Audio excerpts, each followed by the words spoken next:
Looking right around Huntley. He reaches. Oh, that ball's out. That's live. Back the other way. Sam Hubbard, the Cincinnati Kid. Hubbard's got a convoy. Chased by Andrews. At the 30, the 20. He will score. To the end zone, down the field, and it is deflected and gone. Touchdown, A.J. Green. Over goes back to throw. Men are coming late. Looks right down the middle. There's Eddie Brown. He has it at the 35 to the 30. He may go 10-5 touchdown. Now the Bengals Super Bowl chances rest on his right foot. The kick is up. Yeah. It is good.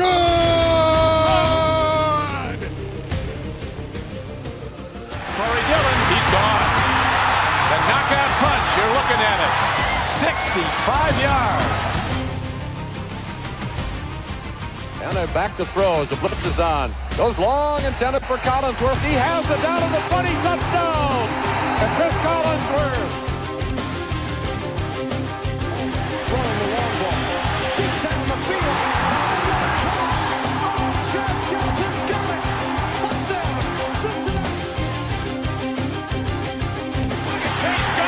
Oh my goodness, what a gear he just found. Chase for the touchdown. Wow, Chase is on the case. It is no fluke. It is a fact. The Cincinnati Bengals are headed to Super Bowl 56.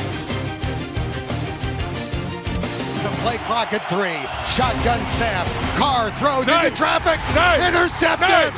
Jermaine Pratt has the football. Yeah. Coffin nails. Bam, bam, bam. How about that? Welcome in, everybody. Back again. Another episode of Chatterbox Bengals here on this fine Tuesday night, less than 24 hours after the Bengals fell to 0-3, losing to the Commanders at home on Monday Night Football. I'm Jacob Tissett, joined by Craig Sandlin, here to break down some key plays of the game, everything else that went wrong for the Cincinnati Bengals, and whether or not this team can get back on track. Craig, before we get into it, everyone told me last night before I went to bed that the sun was going to rise this morning. My coffee would still be hot. I thought they were lying. I really did think they were lying for a little bit. I thought when I went to bed last night, there's no way the sun's going to rise in the morning. But alas, here we are. Sun rose. Chatterbox Bengals back at it again. Have you worked through some of those emotions a little bit? Are you ready to attack the conversation today? I got to be honest. I thought I was through it, and then I started watching the All-22, and I got right back in it, man. I broke out my best funeral attire for today. I went with the all-black logo, black hat, black shirt. Just the season's dead, and I feel like it right now. And I hope I'm wrong. I hope they can prove the data wrong, but I'm not back yet, Jacob. The sun may shine outside, but not in my heart. No, I'm far from it as well. Just one team in the modern era making the playoffs after starting 0-3. That's the Deshaun Watson-led Houston Texans. Certainly an uphill battle for the Bengals now, but as we get into this today, we're gonna talk about why that's been an uphill battle. I think there's a lot of people to blame, but before we start throwing blame around, first let's talk about some key plays of the game. First off, we have a Jaden Daniels rushing touchdown here early in the game where we see Joseph Ossai play it very, very well. We see Joseph Ossai play a read option play with a running young quarterback very well, and then his brain goes to mush when he gets in the right spot. And I don't know what happens. As we run through this, Ossai there at the bottom of your screen comes across the 5-yard line, works down the line of scrimmage to force the keeper. As any D end that's ever played that position has ever been taught, you take 2 steps down the line of scrimmage. If the quarterback keeps it, you slide back out and you make the play. What does Joseph Ossai do when Jaden Daniels pulls the football? He decides to go tackle the empty body, and Jaden Daniels scampers in for a touchdown untouched. I mean, just an insane play from a guy that we thought was going to take a big step this year, last year, really every year that he's been on the team.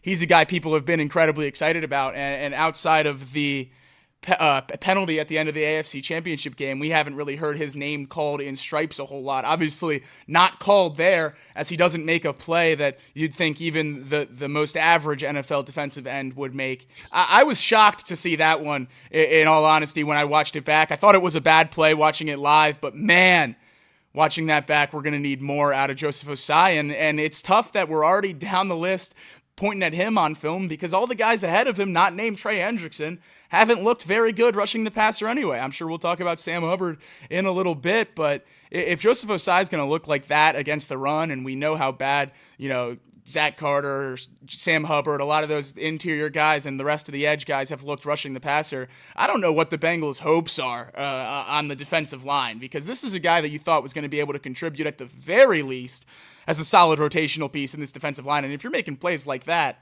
that's not an option for me. No, I mean, you said it. This is the most basic concept of basic concepts on the, especially as the edge rusher. Like, in no world is his responsibility to crash on that running back. Like, literally nowhere in the job description does it say crash on a running back, especially from the 4-yard line.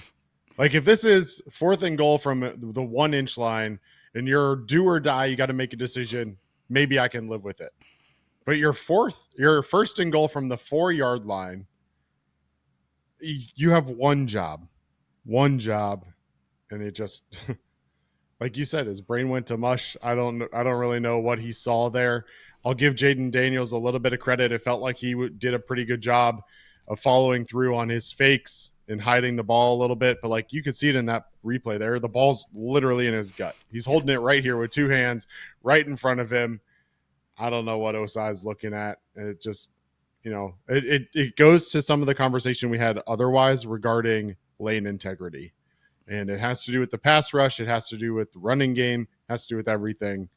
Lane integrity is a big piece of defense. And Joseph Ossai just did not maintain his lane in that situation and led to an easy 6 for Jaden Daniels. Casey McAllister in the chat says the Ossai experiment is over. I certainly hope that's not the case, but through a few games of him getting some meaningful reps, it certainly doesn't look like he is the answer at that position. I guess that means all of that focus just shifts to Myles Murphy. A lot of pressure on a young kid's shoulders to make this pass rush a little bit more competitive. While we're talking about the pass rush, another play early in the game, and one of few where I am going to also get on Trey Hendrickson a little bit. Here you see 5 linemen, Jermaine Pratt there on the end, so 4 linemen, Pratt rushing off the edge. And as they rush here, you see Pratt drops back, and there's one-on-one matchups across the board. Zach Carter's going to get help from this guard here, as only 4 are rushing. But you have Trey Hendrickson, Chris Jenkins, and Sam Hubbard on one-on-one matchups across the middle, and there's nothing. 0 pressure. Hendrickson on the ground. Jenkins on the ground. Hubbard, he gets off the tackle, and then the tackle resets in between him and Jaden Daniels. Daniels is able to find a throw and get the ball down to the goal line. As we run through this again, you just see zero wins across the board. Not even something you could point to and say, oh, that's a good move. That's a good step.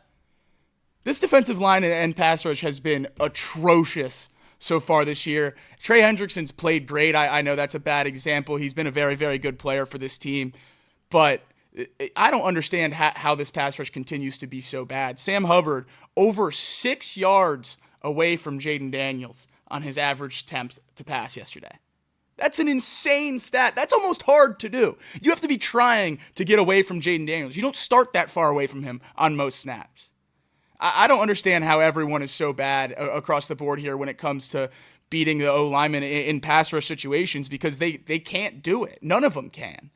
And it seems like we continue to rely on guys that haven't done that well to start doing that. I mean, Chris Jenkins, a great run defender, one of the best in the entire draft class when it comes to a D lineman, but we're now asking him to be a dominant NFL pass rusher because we don't have it from anyone else. Sheldon Rankins was supposed to be that in the middle, and now he's obviously hurt, so you're forcing that on Chris Jenkins. When McKinley Jackson gets back, the nose tackle from the SEC, are we going to ask him to rush the passer? I mean, at this point, what are we looking at on this roster other than Myles Murphy to make this massive problem just even a little bit better?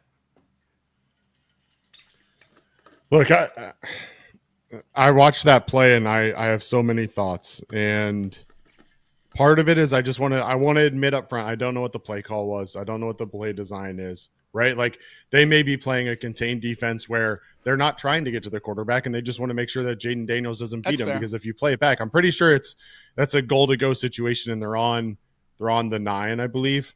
So, they may just be looking for Daniels not to beat him. But if you go back, look at that lane that Jaden Daniels has right there if he wanted to take off. You think Jermaine Pratt's going to take him down one-on-one in that scenario? I don't think so. Now play it back from the beginning. Sam Hubbard, in the most lackadaisical way ever, is running this like fake stunt around Jermaine Pratt. He goes to the outside in what looks to be slow motion. I promise you it's not. That is full speed at in front of you right there.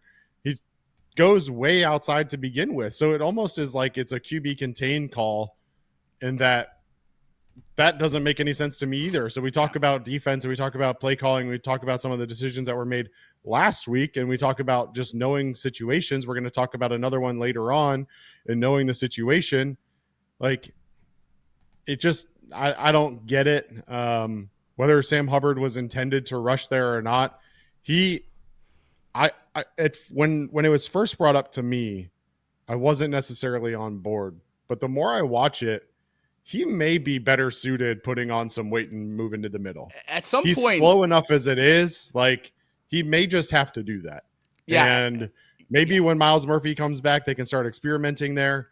But as it is right now, he's not quick enough off the edge. He's not strong enough off the edge, and he's not getting it done. And to your point, nobody on that one in particular got it done.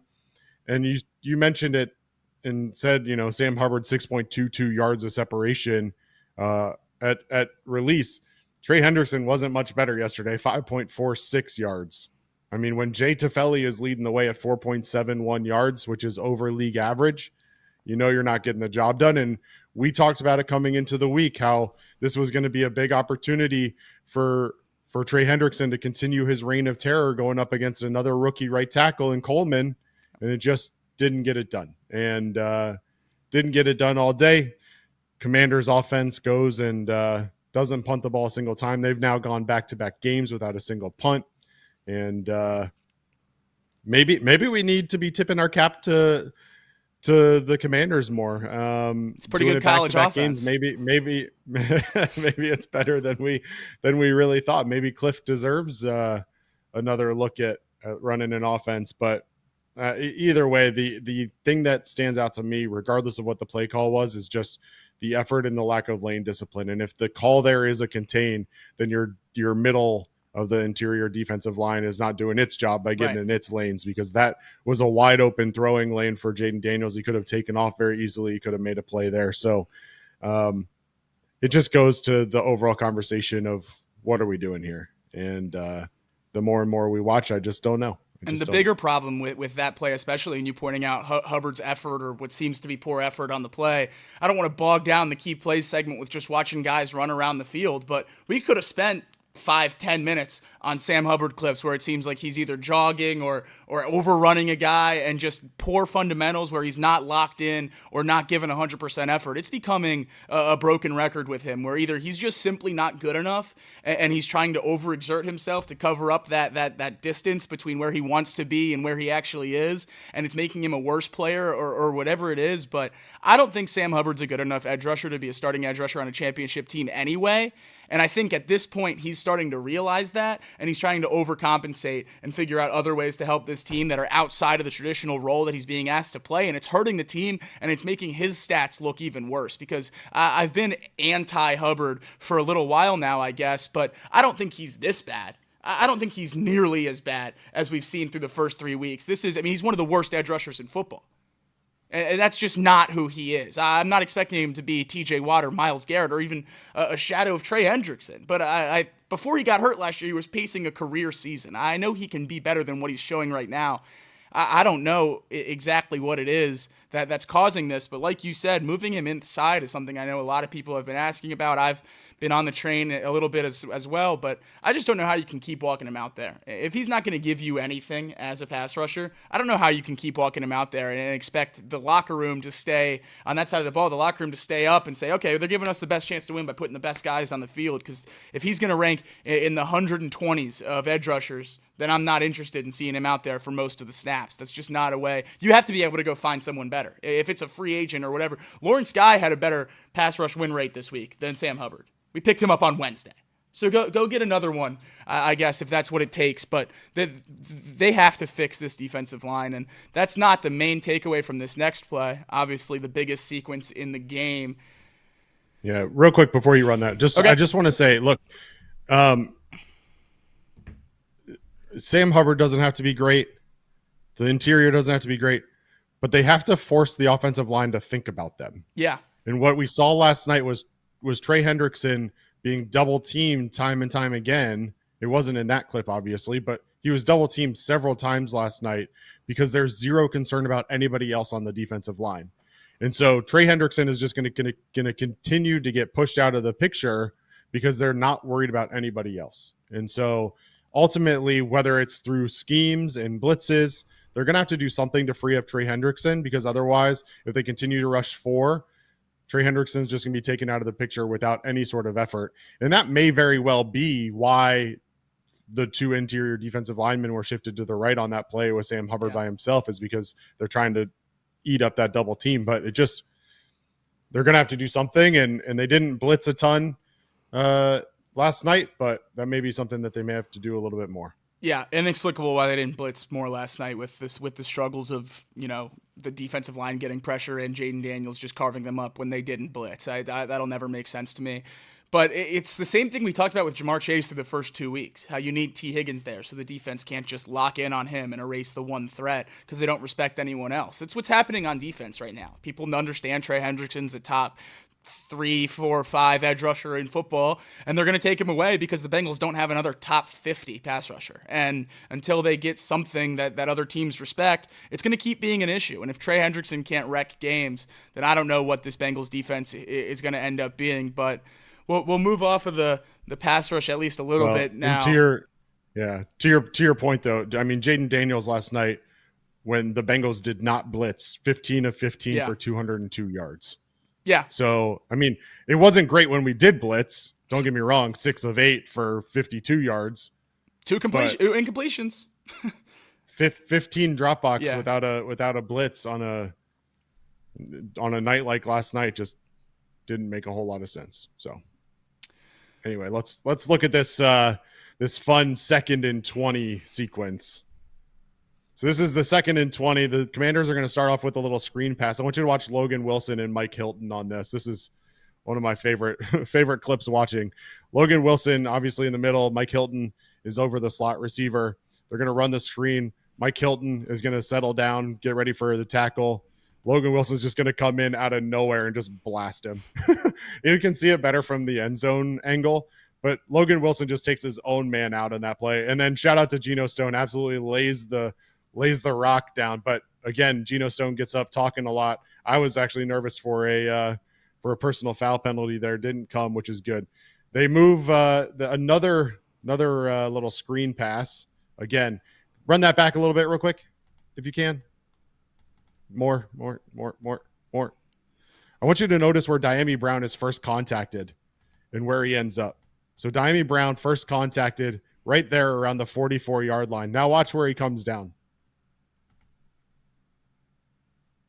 All the way inside the 40, almost to the 39. So he's 5 yards after contact for Diami Brown, who weighs nothing. Absolutely nothing. And then this play here is unreal. Go ahead and run it. Oh, this is the same play. So, yeah, so 5 yards after contact. And this brought up a third and 9 scenario, something like that. But this is stop it real quick. So it's third and short, whatever it is. And you can kind of see it at the top of the line there. They have either a slot receiver or a third string running back. I can't tell exactly who it is, but he's going to give a little chip block on the D line, and then he's going to run out to the flat. And Logan Wilson just absolutely believes he is catching this ball, and he's going to make a beeline for it. And what it does is it leaves open the entire middle of the field wide open for Zach Ertz on this crossing route. So watch Logan Wilson clear out to the top. Look how wide open the size of this zone that Zach Ertz has to gain this first down on what was a 3rd and 4. It was 3rd and 4, and we have 0 people across the middle of the field at the line to gain. You can see it here. Von Bell, number 24 at the top of your screen. He's going to drop back like Zach Ertz is going to run a seam route. I don't know what he sees here or what he's expecting, but he's caught off guard that Zach Ertz is cutting across to pick up a first down. He thinks he's going to run a seam route, which would make 0 sense in that scenario. Yeah. Like, the Commanders are in this trying to pick up first downs and eat up clock. I don't remember exactly how much time was left, but that was the drive that started with about 8 minutes left in the game. Mm-hmm. And the Commanders are in this drive specifically looking to eat up clock. And so they're not looking for a kill shot. They're looking to pick up a first down and eat more clock. So Von Bell, who may have been a single high safety over top, maybe that was Geno Stone man on man in that scenario. It was really hard to tell exactly what defense the Bengals were in there when I was watching, and I couldn't tell if it was a zone or a man blitz or what was going on. But nonetheless, Geno Stone, Von Bell, way off the line of scrimmage. Zach Ertz easily just falls into a zone that you could have parked a semi-truck in and pick up the first down and eat off even more clock. And exactly what we wanted the Bengals to do last week when we needed them to eat some clock. The Commanders did. They run essentially a 7-minute drive to eat a majority of the fourth quarter and put the Bengals to sleep last night. Yeah, the one thing I wanted to touch on this sequence is right here on the very first play, the screen pass to Dyami Brown on the long. Pause it right there. Dax Hill, you are an NFL corner. How do you miss this tackle? You're completely lined up with the wide receiver on a running start. Your hips are square, and you have a chance at open field to get the ball back to the offense, because this is well out of field goal range and way too long for the Commanders to go for. They've been going for 4th downs all day, but you're not going for 4th and 18 or whatever this would be. Or I guess it would be 3rd down, but you give the team a chance to get a stop. 3rd and long, yeah. 3rd and long, but you give the team a chance to get a stop instead of giving them the ball at the 50. That's almost a 10-yard difference. That's an 8-yard difference there if Dax Hill makes this play. And look what he decides to do. Clean whiff. Well, not even contact. Well, here's the thing, right? So, all right, let's run it back like a second. So just pause it where you had it paused before. So let's for a second think, okay, I've got help to the inside. I'm going to keep my man on the inside, right? So to Dax Hill's credit, he leans out a little bit. You can see it in the next frame where he ends up kind of pushing Dyami Brown back into the middle of the field. And then Mike Hilton ends up over top of Dax Hill. You should be coming in on the inside to help, knowing that he's going to cut back into the field to keep the clock going. But instead, Mike Hilton is over top of Dax Hill. Logan Wilson comes in out of nowhere. I don't know what he's thinking. Did he think that Dyami Brown was just going to run right into Mike Hilton? In what world does Logan Wilson make sense to be attacking that angle? It just so many different players. Insanity.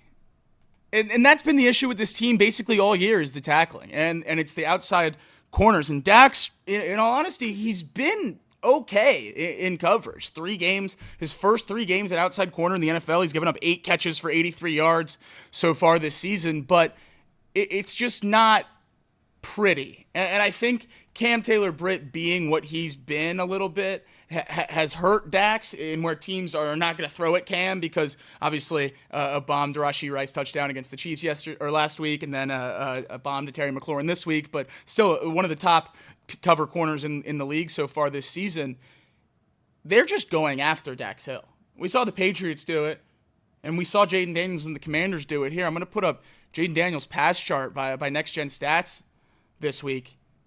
The Commanders played an NFL football game with half a field. They didn't even think about throwing to the left side of the field. I mean, that's one long throw and then 4 checkdowns.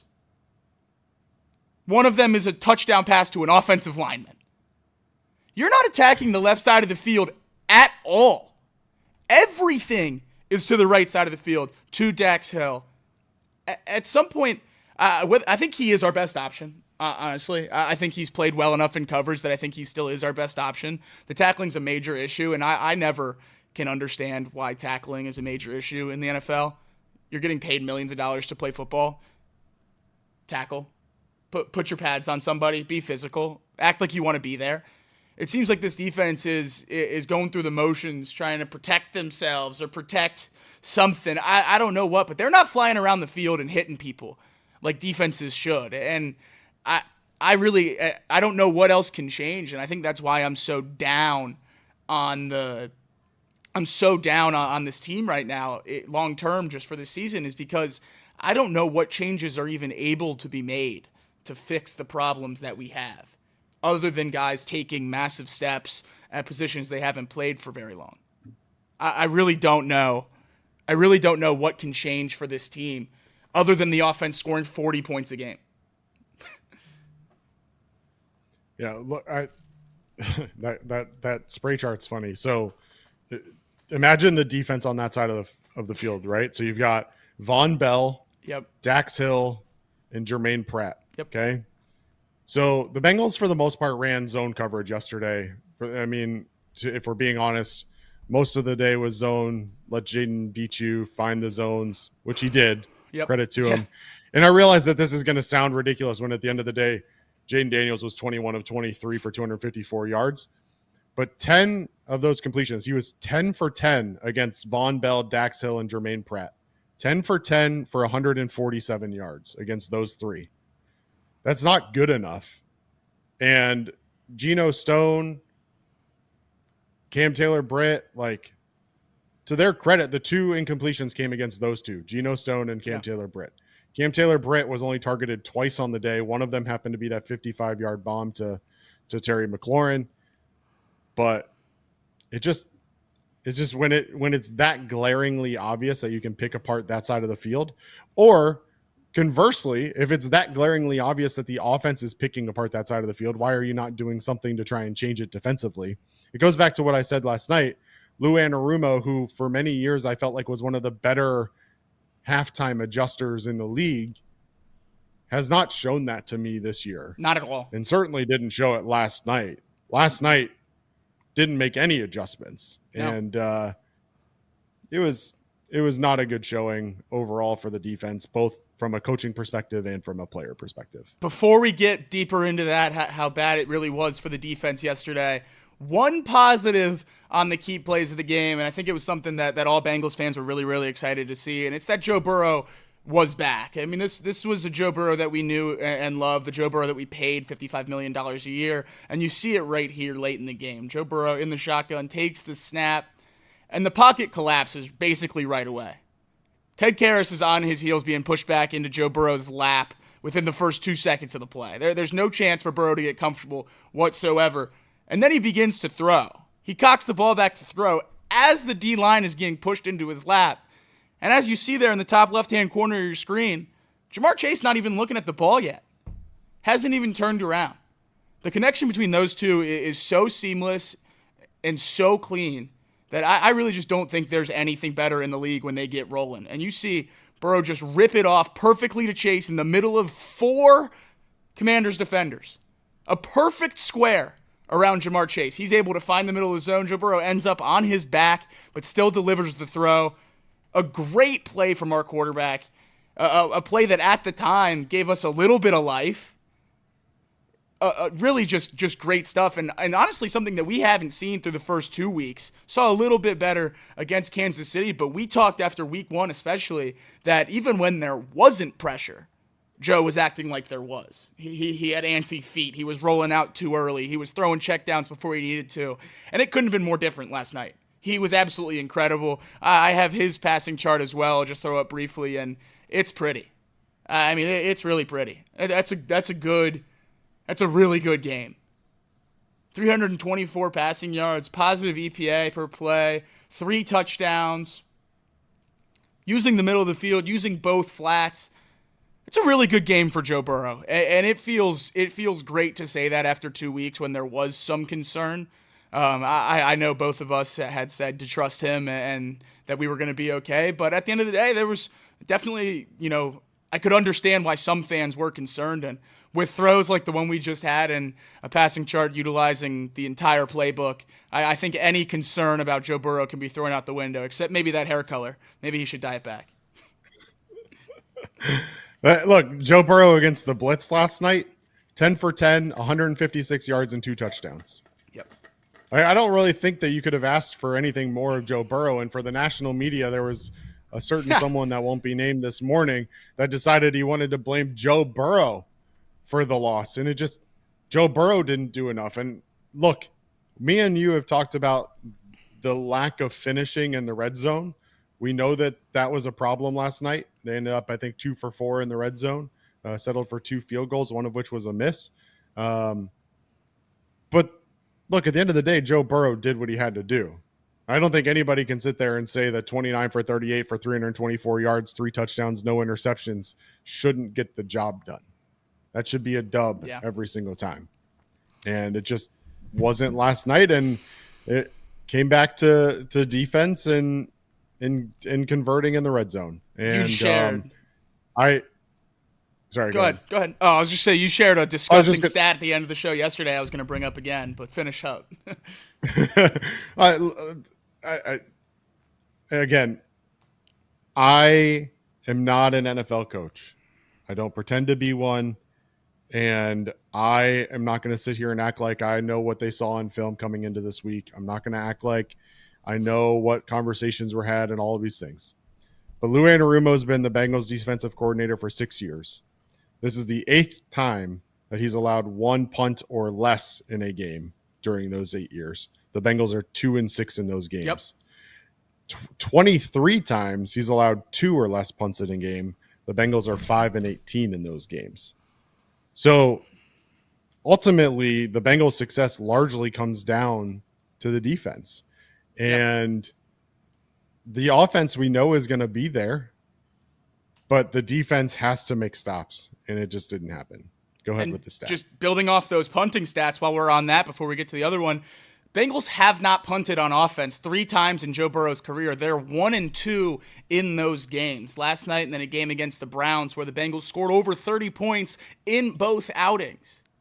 So there's been multiple examples of this Lou Anarumo defense not being good enough, even when the offense is at its peak. This isn't necessarily a new thing. I do think with the 0-3 start certainly has a magnifying glass on it, but Craig brought this one up yesterday at the end of the show, and I shared it this morning on Off the Bench, and I'll go ahead and read it again now because I think it really does put into perspective just how bad the defense was yesterday and just how unlikely it was that we lost that game, in all honesty. Since 1920, the Super Bowl era, teams that have 0 turnovers, 0 punts, and at least 33 points scored have gone 112-0. Now they're 112-1. That is insanity. Every single offense in the history of the National Football League that put together what Joe Burrow and the Bengals offense put together yesterday won their game. Every single time it's happened. Until last night.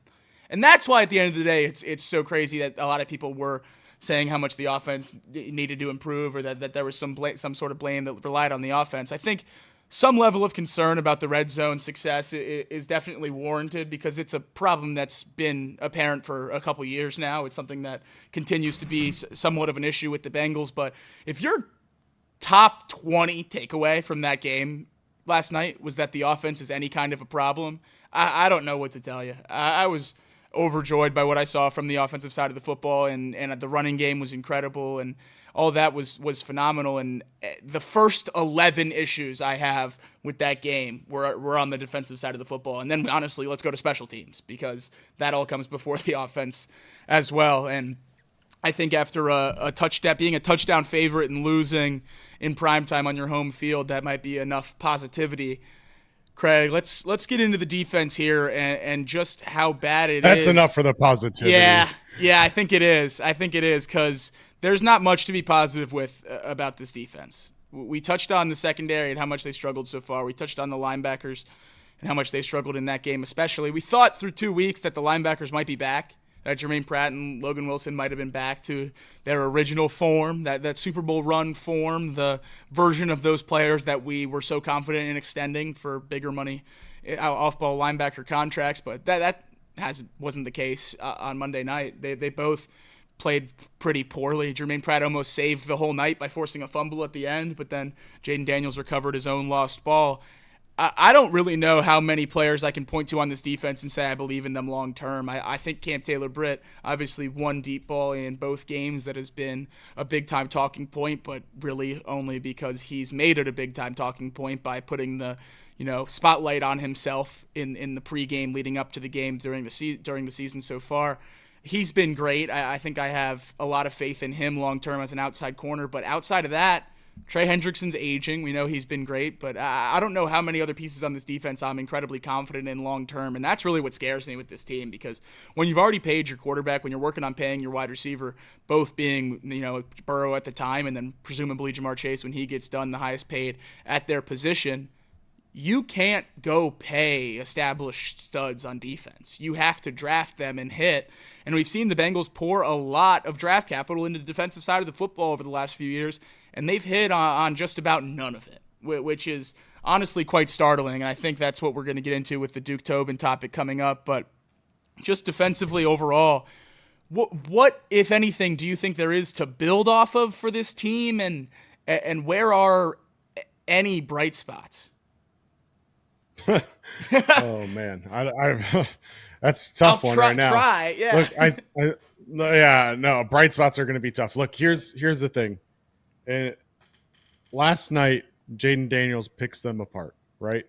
The Bengals front four has less than a 10% pass rush win rate last night. Okay, 9.7% pass rush win rate, and they only called 11 blitzes the entire night. So ultimately, for me, you're not good defensively, talent-wise. Yeah. And you're not doing things to overcompensate for that from a play calling perspective. And so I just don't know how you can expect to make any sort of impact by doing the same thing over and over again. And that's what we talk about. People use that generic definition of insanity as doing the same thing over and over again and expecting a different result. Well, that's what it feels like a little bit with the Bengals. Like, you're not winning with 4 pass rushers. It's just not happening. Not with these 4 pass rushers. Not with these 4, that's for sure. And we came into the game thinking, okay, well, we got to slow down Brian Robinson. Which, looking back on it now, is kind of funny. Yeah. We got to slow down the running game of the Commanders. And to the Bengals' credit, 32 rushes for 108 yards. Not great, but also not terrible. Right. Better than it was the fine. 2 previous weeks. Better than it was. And part of that was Chris Jenkins, who I think, if you're talking about trying to find a bright spot, it's that Chris Jenkins just got his first appearance in an NFL game last night. And he graded at a 71.3 on PFF. Okay, so that's a decent first appearance in an NFL game. He played 20 snaps over the left guard. Commanders had 5 carries on those 20 snaps for 9 total yards running it that way, 1.8 yards per carry when they ran at Chris Jenkins. Yeah. So there's one bright spot. The other bright spot is that hopefully you have Myles Murphy coming back soonish. Yeah. He, before the season, said that he would be back for the Ravens game. Okay. I don't know. I haven't seen an update on him in a while, but if he's out against Carolina and then comes back for Baltimore, that feels a lot better, especially going up against Lamar Jackson. No question and about having it. to contain yet another mobile quarterback. So I don't know. If you want bright spots, it's that maybe a little bit of help is on the horizon. I just don't know if it's enough to take you to the level that you need in order to win ball games, though. I do think a lot of people are really, really down on this defense, and rightfully so. It was a disgusting performance last night. I'm incredibly down on them as well, but it's very, very easy to forget how banged up they are right now because we didn't necessarily see those guys in Bengals uniforms very long, if at all. Sheldon Rankins played a game and a half in a Bengals uniform. I don't even know that Bengals fans necessarily know to miss him yet.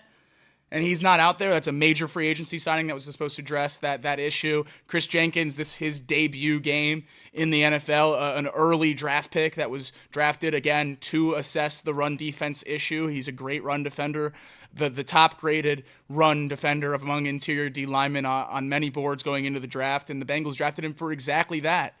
But my question is, if Myles Murphy's not that next edge rusher, that great guy that you drafted in the first round to be a dominant edge rusher, then we're asking a guy in the middle in Chris Jenkins to become something that he's not. We drafted him to be a run defender, and he's great at that. But when you start drafting players and asking them to do things that they aren't comfortable doing or that they didn't do great in college, that's not a recipe for success. And that's exactly what happened with Dax Hill.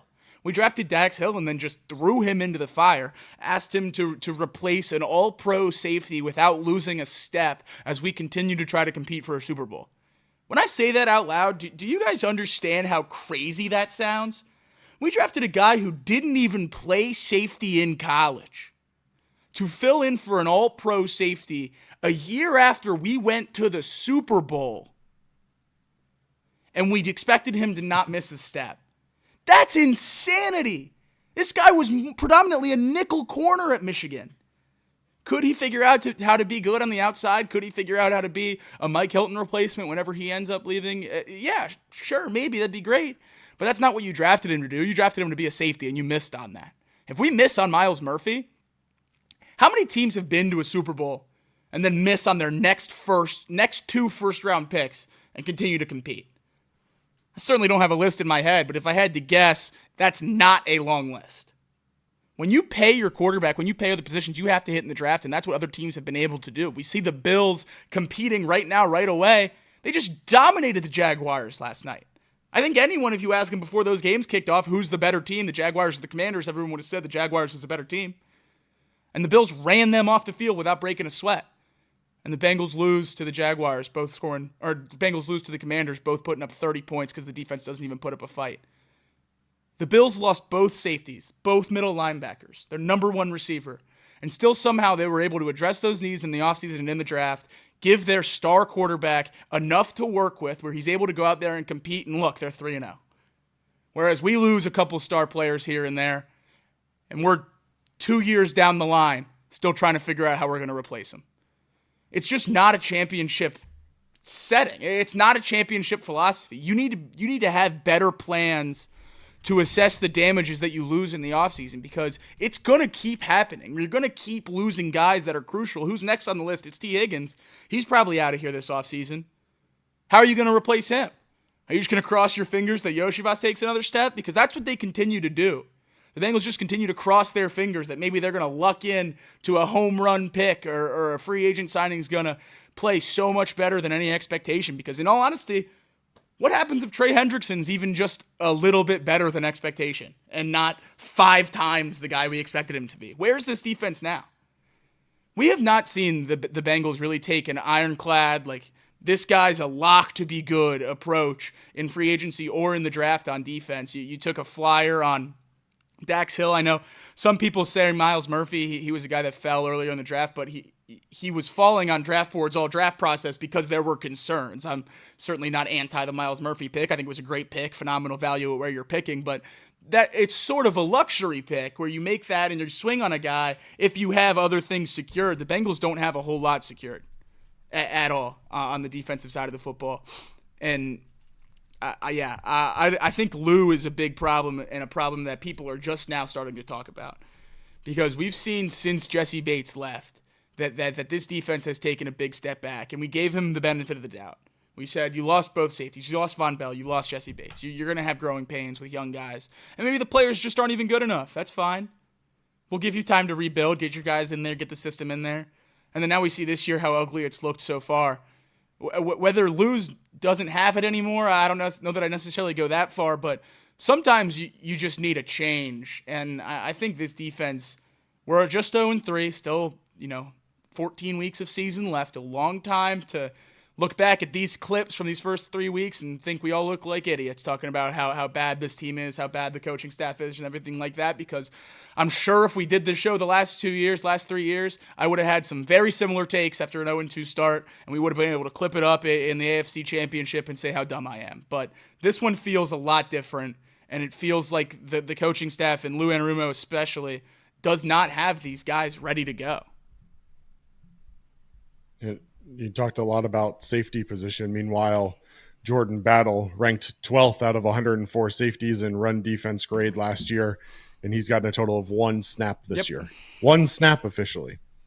And no real insight into what happened there other than he'll have a role eventually. That's the only insight we've gotten from them. Look, going back to just positivity and trying to be a little bit positive and trying to, have some hope. Chris Jenkins, again, showed a little bit last night that maybe he's got a chance.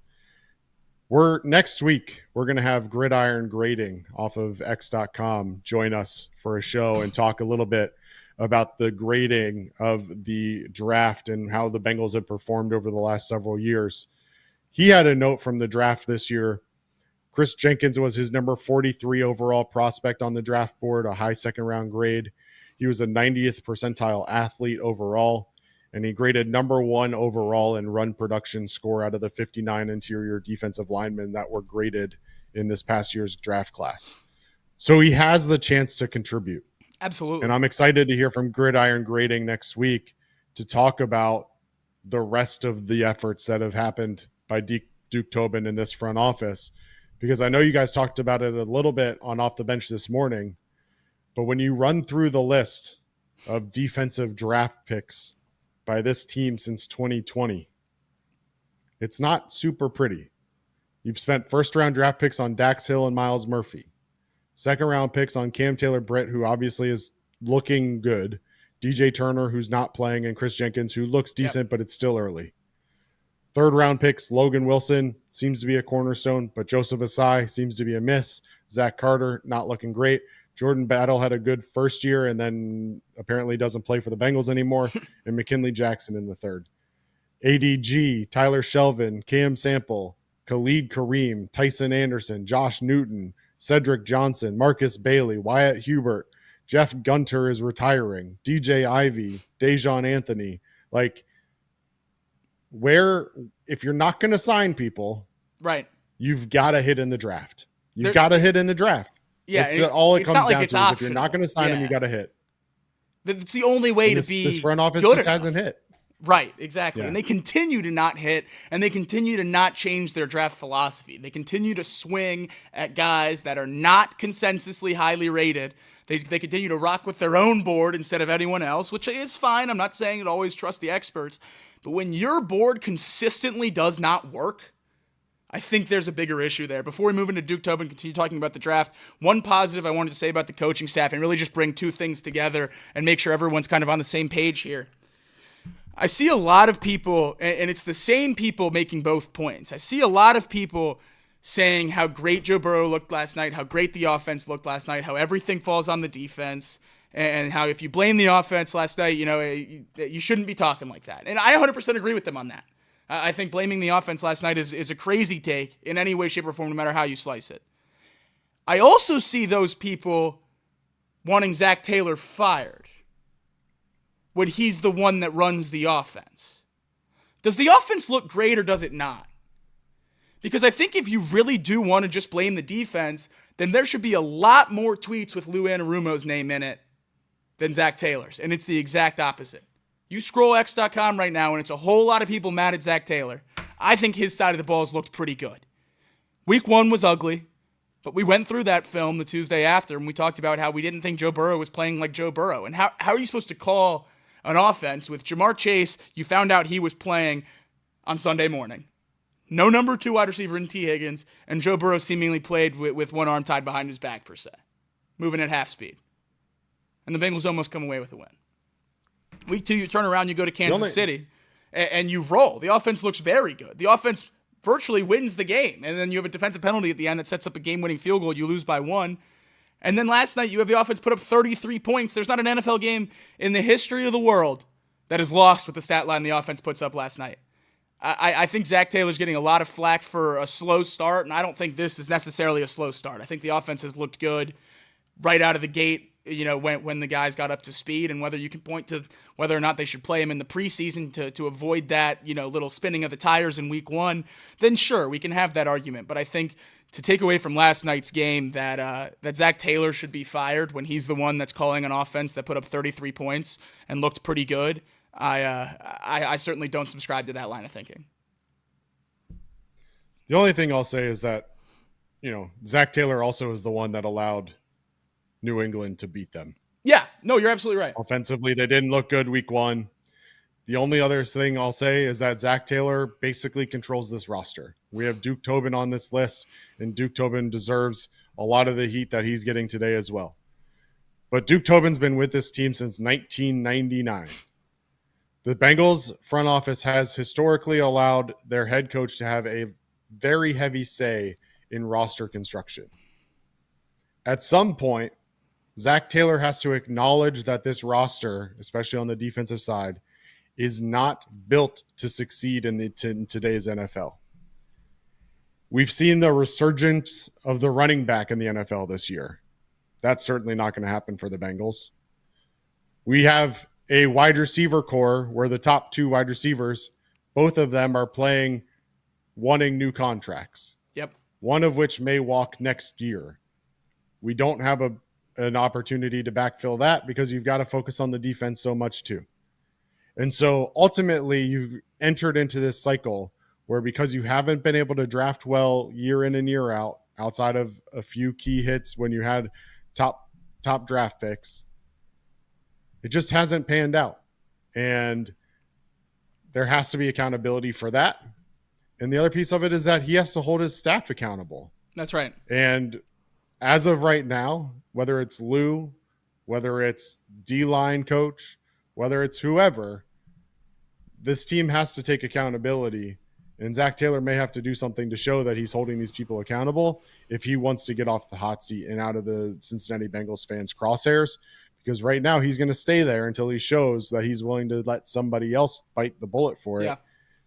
Whether that's Lou Anarumo or someone down the chain, it feels like that's going to have to happen before Zach gets off the hot seat.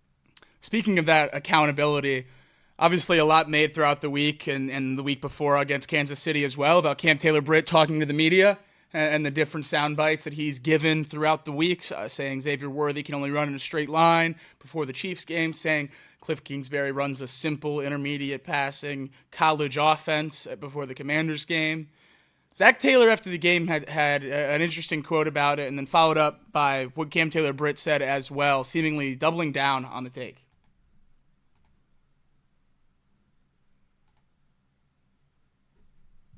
College offense, did you have... Cam Taylor-Britt made some headlines with his comments about the Commanders offense and saying it was a nice college offense. Yeah. Did you have an issue with that? And do you Yeah. feel like those are... That's not what we do. That's not what we do. We praise our own team, praise the other team. We don't need to take shots like that. That team hasn't punted in 2 weeks. They've scored on every single possession the last 2 weeks. Headlines with your comments about the Commanders offense this week. Do you regret what you said, and can you talk us through what happened from a defensive standpoint tonight? No, ma'am, I do not regret it. And I didn't mean anything malicious out of the comment. It was just made bigger than what it was. Yes, I can eat my words most definitely. We did take a L today, but as a team, it was sort of a college offense, very quick throws. He's very athletic and extend plays. And that's how the game went, man. They stuck to their plan, and yeah, that's how it went. Zach Taylor saying that's not how we operate. Cam Taylor-Britt doubling down on his comments. That to me just shows a very clear lack of being in line in the locker room. And whether that clip went viral. That clip was posted absolutely everywhere. Him saying that about the Commanders offense. Certainly Zach Taylor saw it. Certainly Zach Taylor had an opportunity to go talk to Cam. And if he made his opinion on that felt, the opinion that he gave to the media, that that's not how the Bengals operate. If he made that felt to Cam, and CTV goes to the media after the game and continues to double down on that and continues to have that kind of talking point, I really don't know how I feel about Zach Taylor's control over this locker room. I don't know how to take that, but that seems like a player that maybe doesn't respect his coach's opinion, thinks he's bigger than the organizational philosophy. I don't know what it is. Hopefully that's Zach talking to the media, Cam talking to the media, and then they're going to talk after, get their stories straight, and attack it differently in the next few days. That's what my fingers are crossed for, that's what happened. But if not, I think this could be a little bit of a bigger story than it's been so far. I think that's most likely it. Zach Taylor probably addressed it. He probably addressed it when CTV made the comments. He'll probably address it again today. I don't know. I probably have the wrong take here. I kind of love that kids show. I kind of love that stuff. Honestly, correct. I wish that the rest of the defense had the same kind of mentality as Cam Taylor-Britt. Now, I don't love bashing an opponent and saying that they have a college offense, but remember back to the days of Ocho Cinco and his little checklist on his locker room where he was checking off as he beat corners one-on-one. I kind of love that stuff, and I'm okay with it and motivating yourself. The difference is when you call out an entire offense and call their offense collegiate, or when you call out, this or that, whatever it may be. He's backed up his words. I'll give him that. Yeah. Realistically, he got beat. He got beat twice, but he's kind of shut him down the rest of the way. I think that there comes a time, and 0-3 is probably that time, where it's just time to shut up and do your job. And it's one thing if you're 3-0 and you're talking trash and you're having some fun and whatever it may be. I just think that at this point we got to put some money where our mouths are and win some ball games. Yeah. And to your point, and it kind of goes back to leadership and holding people accountable and stuff like that. I'm sure you saw the video of after the game, Zach Taylor and Joe Burrow apparently heading back to the coaches' offices after the game rather than to the locker room.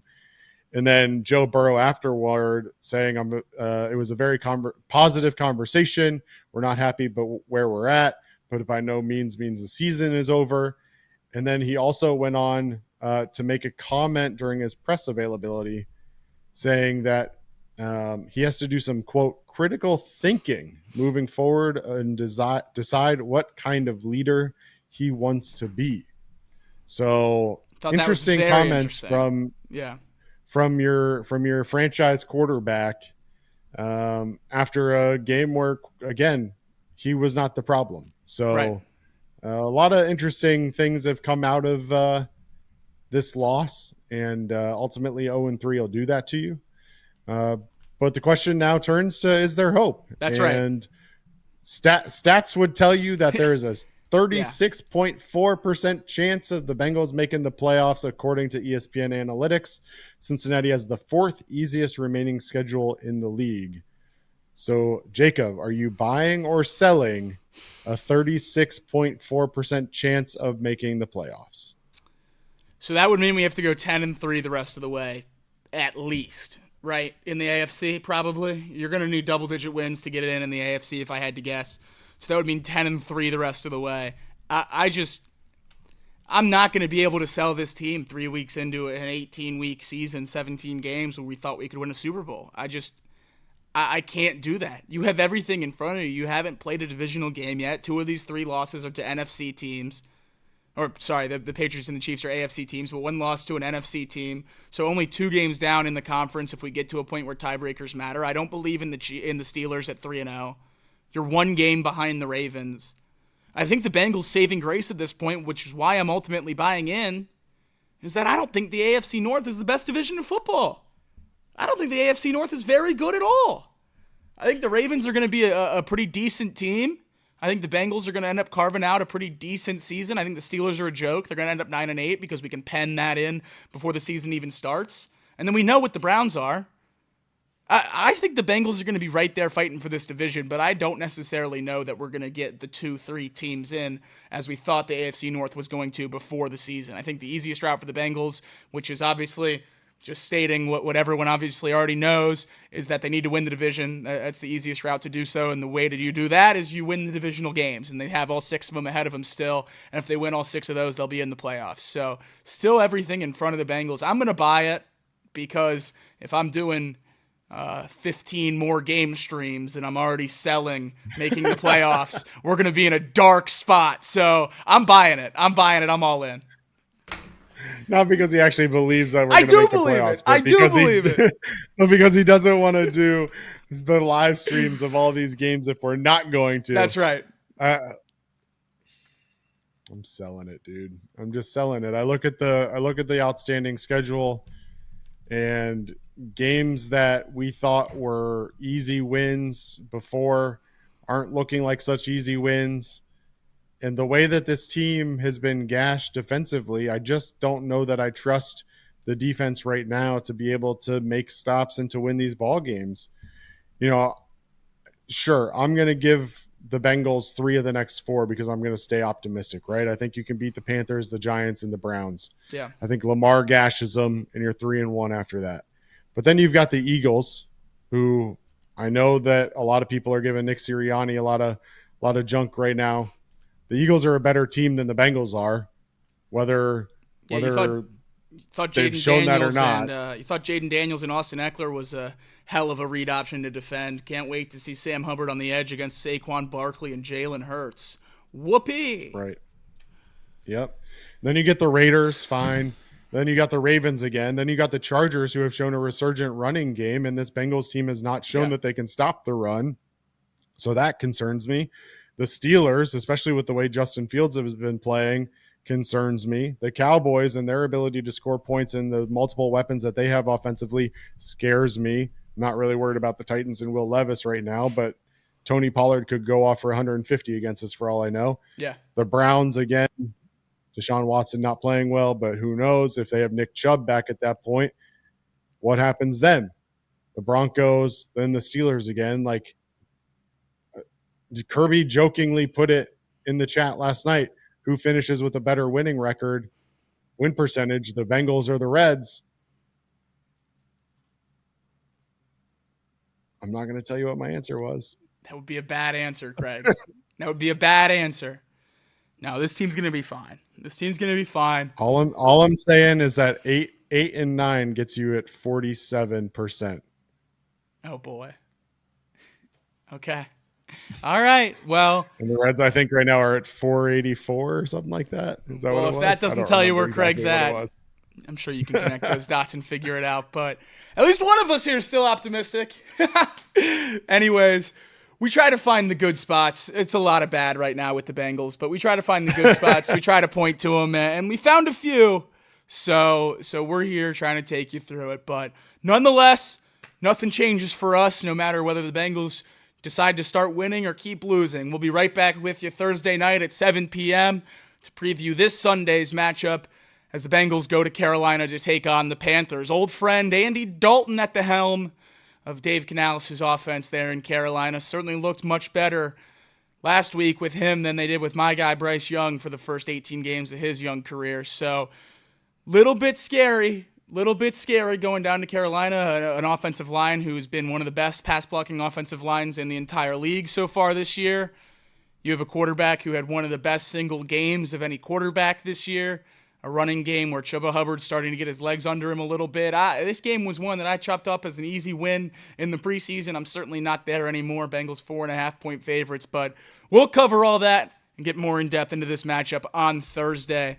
For Chatterbox Bengals tonight, I'm Jacob Tissett. That's Craig Sandlin. We'll see you guys next time.